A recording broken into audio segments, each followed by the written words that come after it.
Number 6. How it works. Caffeine works by mimicking a very important chemical in the brain called adenosine. This prevents its effects on the brain. This is also what makes you less sleepy because adenosine makes you tired and drinking a good old cup of java replaces adenosine's spot in the receptor. But it's more than just adenosine. That slurp of a Starbucks coffee also increases the firing of neurons, which causes the pituitary gland to release epinephrine, aka adrenaline. Does that sound a little familiar?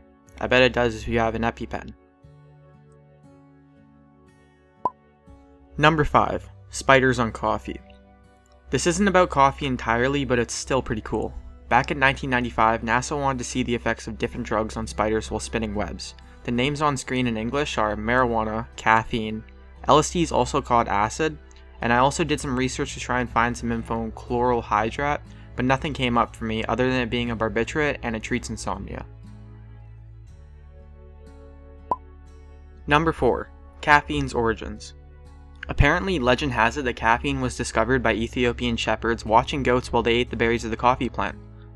The goats would then start to become energetic and dance. After seeing this, the tribesmen started to take the berries and mix them with fat, which resulted in the very first way to consume caffeine before grinding and steeping the beans. Number 3. The word's origins. The word coffee's origins are in the Far East and were made in the Arabic language with the start of the name. My pronunciation is going to be really bad for these names, but in Arabic it was originally called Qawat al-Bun, or translated in English to wine of the bean. That was then shortened to Kawa, and then when the drink arrived in Turkey, it was then called Kahve in Turkish. After that, when it was exported to the Netherlands, it was then called coffee with a K, and then it was called coffee with a C in English when it arrived in England. Number 2. Coffee ban. In the past, coffee has almost been banned many times, but one time coffee was almost deemed the drink of the devil. This was in the 16th century. The clergymen of the church wanted the drink banned because they thought it was satanic. The current pope at the time, Pope Clement XVIII, almost banned it for him too, but he tried it for the first time before he finally decided. After that, he immediately declared it a blessing and said that the drink should not be for only non-believers.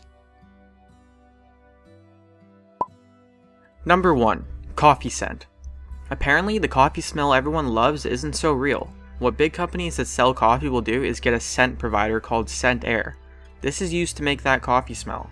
Even some store-made coffees will inject the same aroma into their containers to make them smell more fresh than they actually are. A person who worked at a coffee production plant on Reddit said the smell is originally made from coffee beans, so I guess it's not that bad. The only thing I'm scared of is Subway doing the exact same thing for that godly bread smell.